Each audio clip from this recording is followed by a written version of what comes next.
Right, we're going to start with Manchester United. Jamie, there's been a development on Marcus Rashford. Tell us. We're talking about Marcus Rashford for a change in this transfer window, yeah. We understand that Marcus Rashford's preference is to join Barcelona. As we saw with the dual Dani Olmo thing, it's very complicated with Barcelona at the moment in terms of space for salary with outgoings. They've not formalised their interest yet. Borussia Dortmund have engaged with Manchester United over terms of a loan deal just in case they proceed with a move for him. AC Milan, it seems, have now turned their focus away from Rashford and are sort of solely focused on the Kyle Walker deal. Not that they're comparable players, but Kyle Walker is occupying most of their attention at the moment. But I think all options are still on the table with Marcus Rashford, right? Yeah, absolutely. I think that's the key, what Jamie said there. All options still on the table. We started January with tentative interest from West Ham United. So this is an interesting one. Sounds like it could even go down to the final week, potentially. And we're also told he could even stay at Manchester United. And let's face it, the result the other night against Brighton, the players haven't set the world alight, and Marcus Rashford wasn't included in that. All right, he could stay at Manchester United. What about Alejandro Garnacho, Michael? Will he stay? Well, this is a really interesting one because it sounds like Antonio Conte is a big fan. And we know Antonio Conte's doing pretty well with Premier League signings so far, hasn't he? And he likes Alejandro Garnacho. Initial approach, which was just shy of £40 million, knocked back. But they are under the impression, this is a key here, they are under the impression they could potentially do business around the £60 million mark. Of course, we're going to go back into talking about pure profit. So let's see if there's going to be a compromise between Napoli and Manchester United. All right, OK, let's stay with United. There's so much to get through. Let's whiz through it. Jamie, they're linked with Patrick Dorgu from Lecce. How close are they to getting him? And if they are close, are they going to have to fight others to get him? They look as if they will have to, because there's a slight fly in the ointment here for Manchester United. Napoli are trying to sign Patrick Dorgu. They're prepared to sign him and let him stay at Lecce on loan for the rest of the season, which would obviously appeal to Lecce, you would think. An agreement is close, we understand, Sky Italy are telling us, between those two clubs. However, if Manchester United were to offer around £34 million, €40 million, that could change the dynamic. So this is one to watch. Okay. You ever been to Lecce, by the way? It's lovely. Lovely spot, Lecce. Thank you very much. Yeah. Antony, is he on his way out of United? Yes, Real Betis close to completion. A verbal agreement exists with no option or obligation. It's a straight loan. Formalities being concluded before he undertakes a medical. Let's not forget, he was signed from Ajax for around £85 million in the summer of 2022. There's a key here, though. His contract is up, yes, in 2027, but it includes the club-held option of a further year. We're hearing this more and more with deals and contracts now, and with reason. It was a huge transfer. He needs a fresh start. Hasn't totally worked out. And, of course, Ruben Amorim needs some players in as well. Well, it's the Manchester clubs to Italy. Very, very close, Mike. We've talked about right-backs and transfers from AC Milan all January, and it looks like Kyle Walker will be off to Manchester City, which ends a great association with Manchester City Football Club. He's pretty much won everything, hasn't he? And he's expecting to travel to Milan this week to complete that loan move to AC Milan, expected to formalise their offer of a 6-month loan plus an option to buy him any time. So, I mean, it's a good move for Kyle Walker, a good career move. There was talk about Saudi Arabia, wasn't there? There's talk about Emerson Royal, the right-back they signed from Spurs, heading to Galatasaray. But AC Milan are bringing in a right-back, Kyle Walker. If you'd said to me at the beginning of the season, Kyle Walker will be out, I'd say, no, he won't, because he's vital to City. Yeah. Are you surprised he's on his way out? Not massively, and I'll tell you the bit that didn't surprise me was, I'm sorry to bring this up, Michael, but, you know, when Tottenham really tore Manchester City apart a few months ago, which seems like a long time ago now, given the way Spurs are playing. Timo Werner went past Kyle Walker as if Kyle Walker was running through quicksand, and I just thought maybe he's not the player he once was, and I think he's still extremely important in terms of the leadership he brings, the experience he has. Bridgie alludes to the fact that he has won everything in the game, and I also think it's a bit sad that the club captain has to sort of, his career at Manchester City peters out this way. But I just think maybe he's not the force he once was, Kyle Walker, and as we've just alluded to, you know, everybody has their shelf life. And he might have lost his superpower, that was always his thing, you know. Hindsight, but maybe it would have been one, maybe looking back last summer would have moved on. But as I say, like, I think AC Milan's a great move for him. Really good move. Yeah, we'll wish him well. Now, could Arsenal sign a striker this window? That's a question we have asked time and time again. Well, Mikel Arteta was asked by reporter Gary Cottrell a bit earlier. 2 weeks left of the transfer window. Are you enjoying it? I love it. Do you laugh when you see Arsenal linked with half a dozen different strikers? No, I understand it happens as well in the summer, and I get a lot of people texting me, "You after him and this," and sometimes I don't even know what they're talking about. So I don't follow it too much. I have enough work to do with a lot of things, so I don't get too distracted with it. I keep being told on this show that Arsenal are working hard behind the scenes. Are you surprised they haven't actually been linked with anyone up top? I'll be completely honest, I'm not actually massively surprised, because I was at their FA Cup third-round game when they lost in penalties to Manchester United, and I asked Mikel Arteta afterwards. Kai Havertz had a stinker that game, and there was a lot of attention on the fact that if they'd had a natural finish in that team, they'd have been out of sight in that game. They completely dominated the game, and I said to Mikel Arteta, do you think you need to go out and sign a striker this month? Has that changed your opinion, what you've seen today? And he just kept going on about how much he loves the players that he's got. He loves the squad that they've got. They've got so many forward players and midfielders who can all chip in with goals. And Mikel Arteta, I think I get the impression, he's cut from the same cloth as Pep Guardiola. They can be quite stubborn, these guys. And Pep, for years, seemed as if he was allergic to signing a striker. And eventually he went and signed Erling Haaland, and the rest is history. I wonder if Mikel Arteta is like the same, that he's almost doing it now. Look, I'm going to show you that I can make it work with the players that I've got at my disposal. But if they had an out-and-out finisher that day, and many games in recent history, then I think Arsenal would be in a much better position than they are at the moment. I'm being told you've got an update on Arsenal, Michael. Well, we are talking about Arsenal strikers, and I'm looking at it, and I'm looking at Bukayo Saka.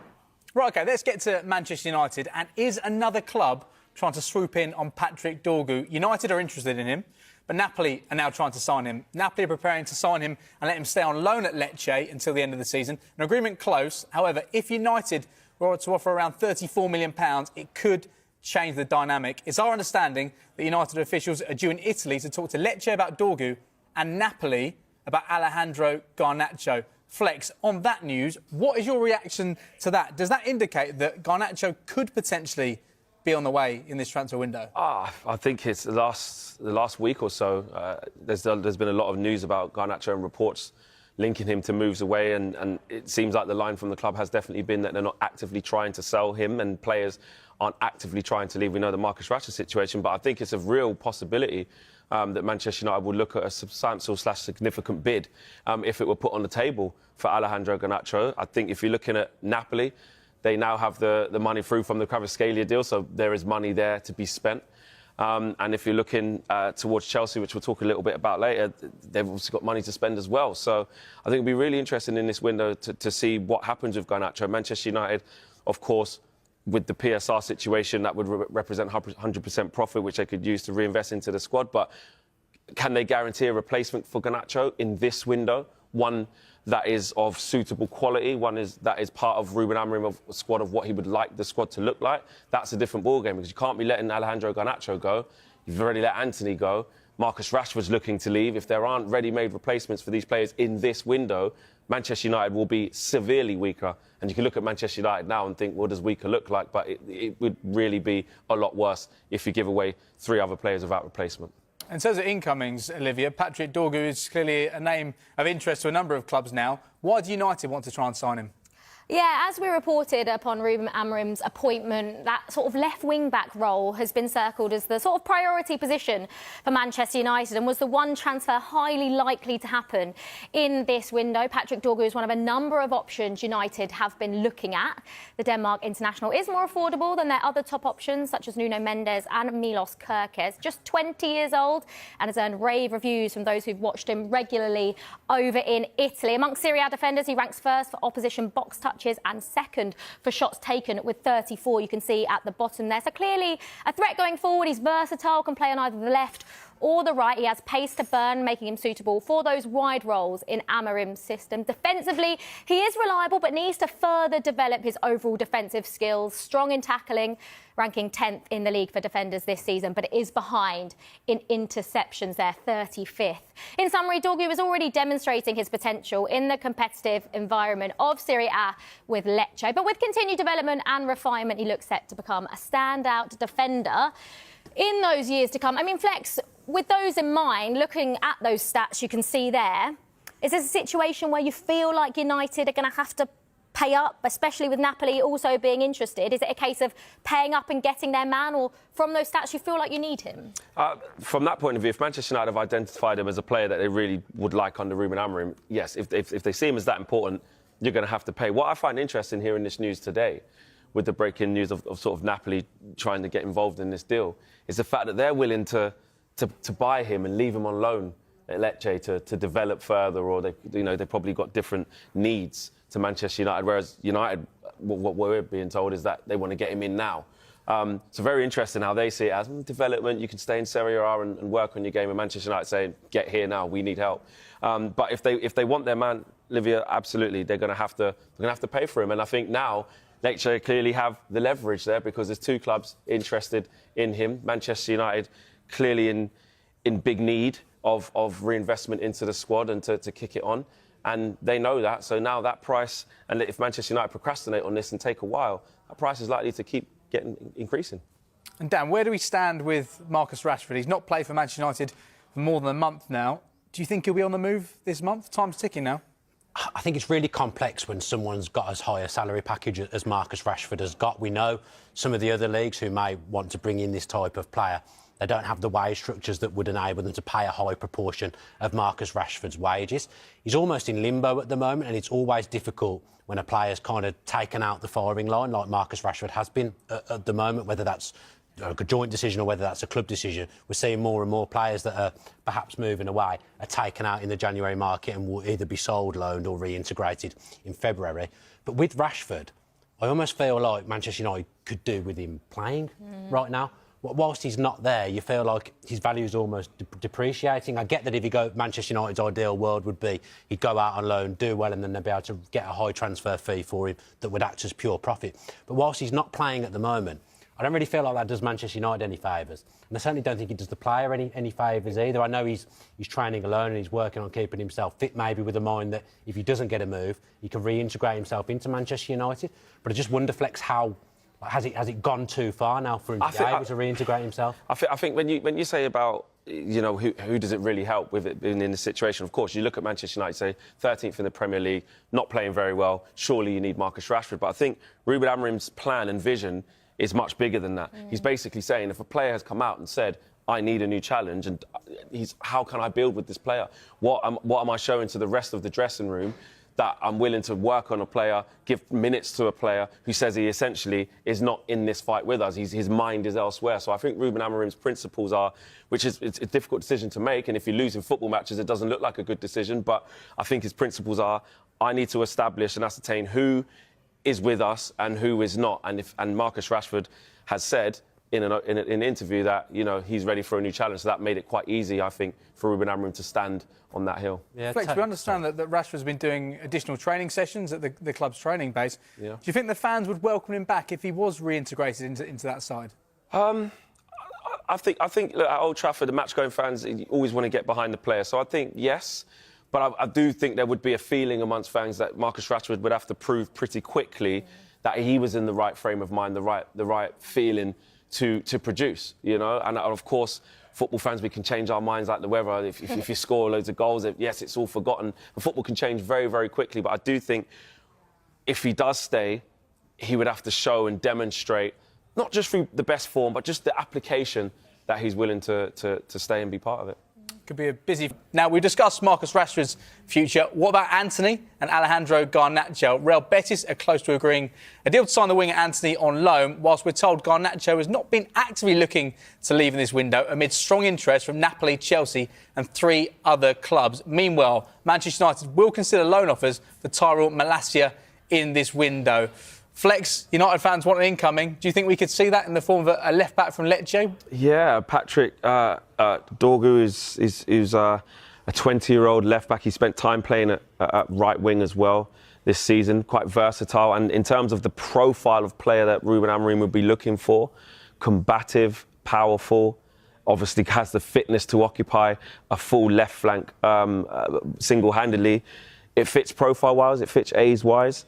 A lot of work to do. He's a young player. He's made 4 senior appearances for the Danish national side as well. So one for the future, but especially also one for now in terms of coming in and starting the Ruben Amorim era off with his first signing. And look, the left-hand side for Manchester United in terms of the wing-back position and right wing-back, but Ahmad's shown some good versatility there. But especially at left wing-back, it's been a real problem area for Manchester United, as have many other positions, but especially there. All right, Lynn. Sorry. There's been a lot. Chelsea were down there. I know, right? Exactly. You know what it's like. I know. I can. That's why I was laughing, because I can relate to you, can Flex. feel the pain. I know what you're going through when you've got more than one problem in plenty of positions. But you have to start somewhere, right? Yeah. You have to start somewhere. And Diogo Dalot is a competent footballer. He's an out-and-out right-back by trade. He's been playing at left-back at times last season, but left wing-back he's just really, really struggled and just does not fit with what Amorim's trying to do. So I can see why Patrick Dorgu would be of interest to Manchester United as the first signing potentially under Ruben Amorim. And Liv, will you be laughing if Alejandro Garnacho becomes a Chelsea player? I'd actually quite like that. Yeah. No, it's a difficult one, because I can see why Chelsea would be interested in a winger. Obviously, the situation with Mykhailo Mudryk, we don't really know what's going on there. We haven't really heard much since the first bit of news came out about him. Now, Chelsea have Pedro Neto, they have Jadon Sancho. I think there has been questions sometimes about Alejandro Garnacho's attitude. He has been left out of the squad because of that. Now, I think what's interesting is Noni Madueke is also Chelsea's other winger.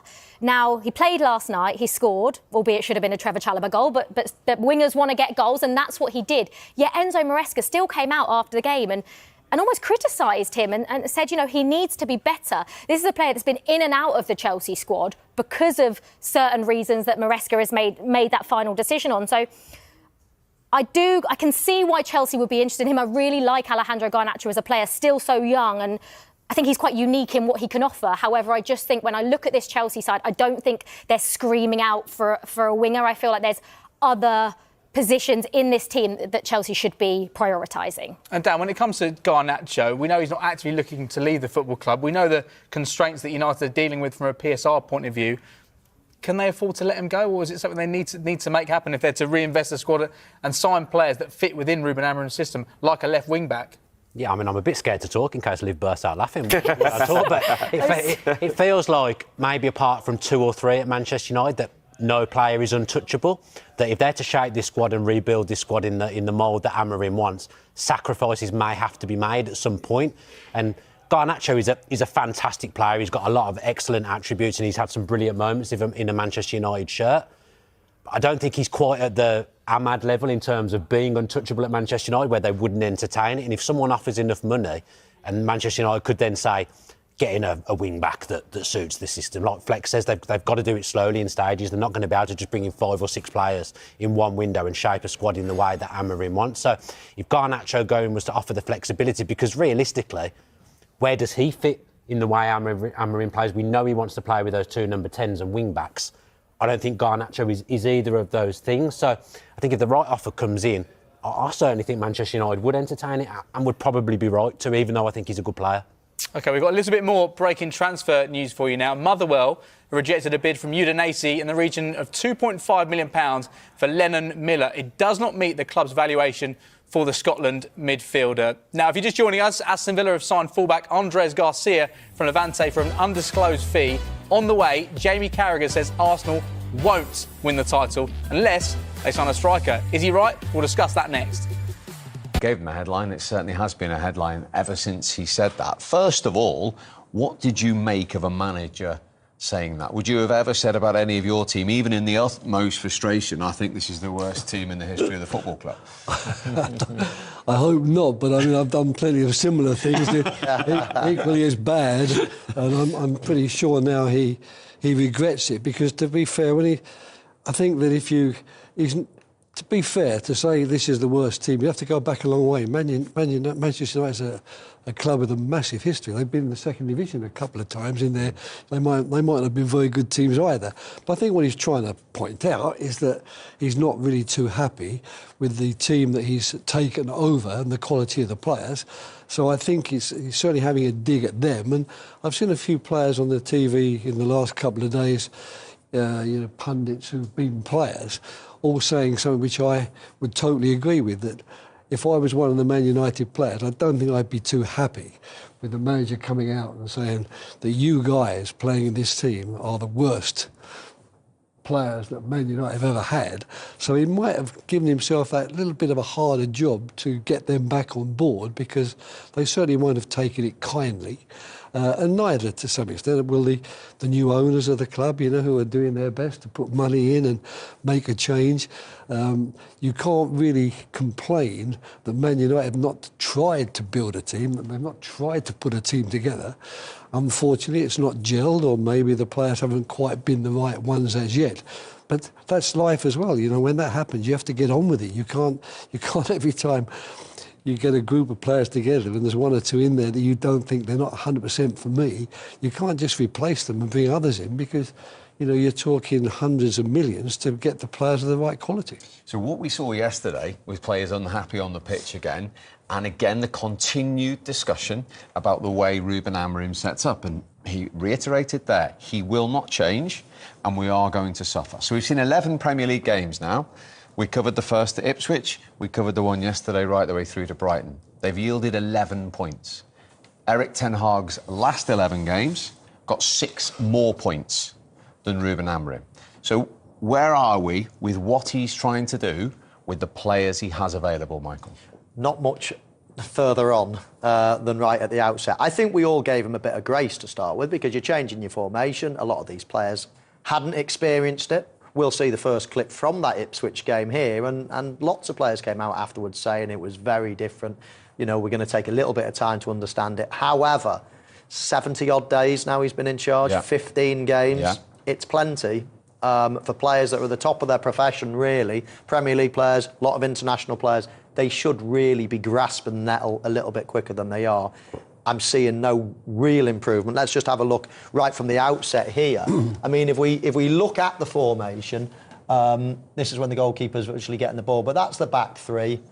Then we've got the 2 midfield players, the 2 wing backs here, and then you've got this almost like the 2 number 10s, the 2 attacking midfielder players, and the 1 attacker. So that's in general what he wants to play. And there was a lot of confusion in this first game against Ipswich. This is early on in the game. This is when it really worked.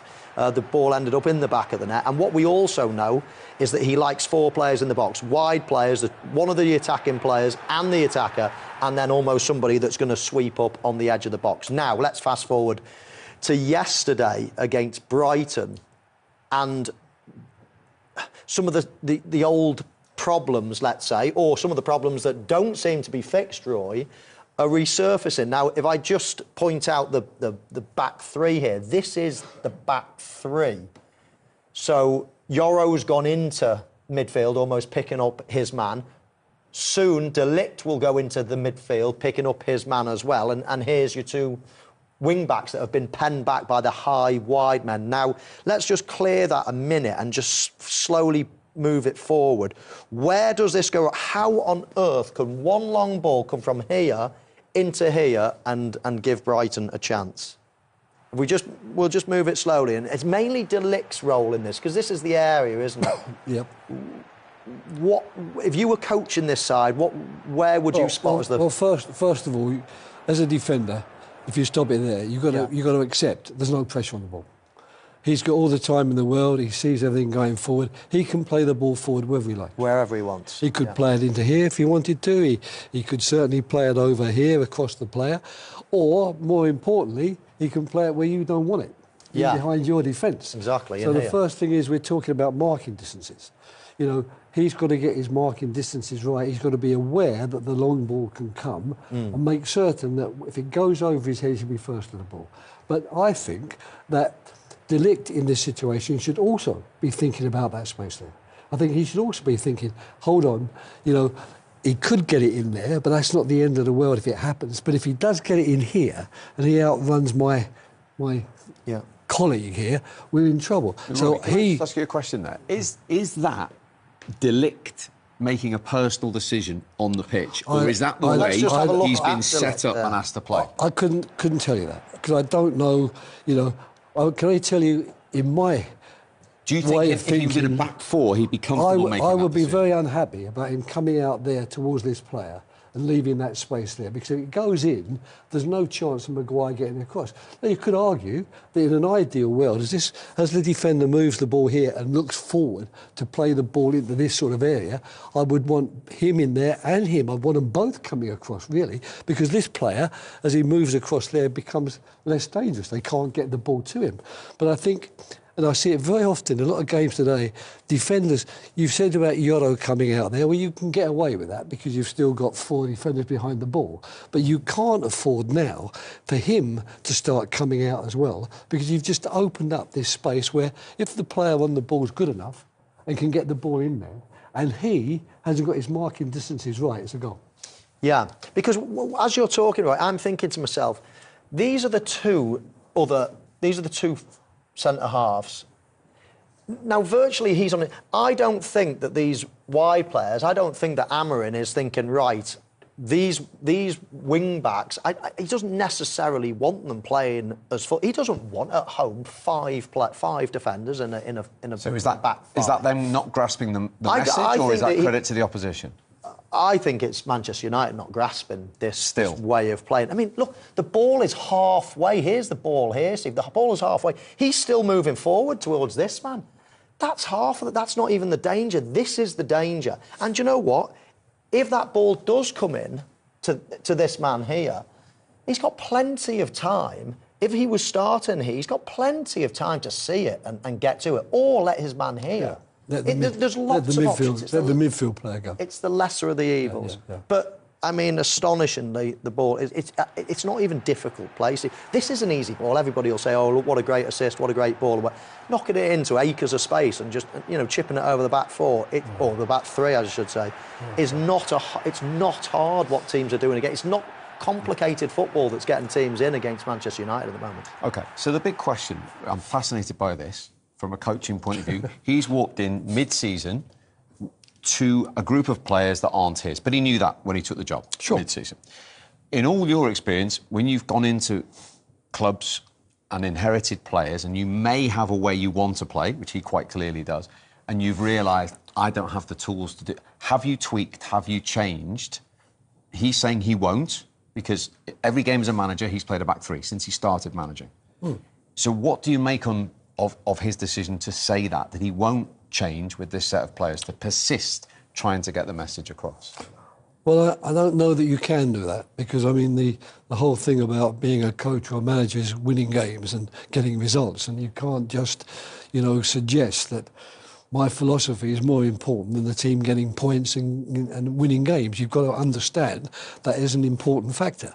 But I've got to say, I don't think, as we've analysed that goal, it's whether you've got a back three or a back four. It wouldn't make any difference if people were making those very clear, in my opinion, wrong decisions in terms of their basic defending. That is, the 1v1 and the marking distance of Mazraoui, the position of De Ligt coming out of the back four when he shouldn't be coming out of the back four, even Harry Maguire. If I asked him, I'm sure he'd say I could have come across a bit. He wouldn't have got. So you're saying that's not down to any confusion by us being playing a back three instead of a back four? I think that's just a question of basic knowledge of defending. It's the same principles in a back four. Absolutely, it's exactly the same principles. If there's no pressure on the ball, Steve, you don't end up running into midfield, whether you're a 3 or a 4. No, that's right. It's the same principles of defending no matter what.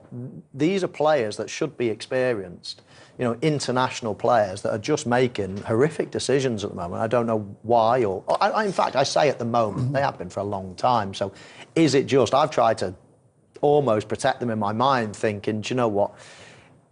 They're all lacking confidence, changing managers all the time, surely they're better than they are. But now I'm starting to question, he's had 11 Premier League games, and Eric Ten Hag's last 11 games yielded 6 more points. And they changed because that wasn't good enough. Absolutely, yeah. And he's a new man, fresh ideas, fresh players maybe coming in the future. Something had to change. I mean, but they might change him as well in time. You never know. But I like what he says. I like his mannerisms. I like the way he's straight. There's a lot I like about him. But I'm even starting. I think Manchester United fans are starting to think, after all that time, you know, it's not that he's been here 2 minutes. As I say, 15 games so far, and you're seeing no improvement. Now, if there's no improvement, if he can't get any more out of these players, he's going to have to change the players.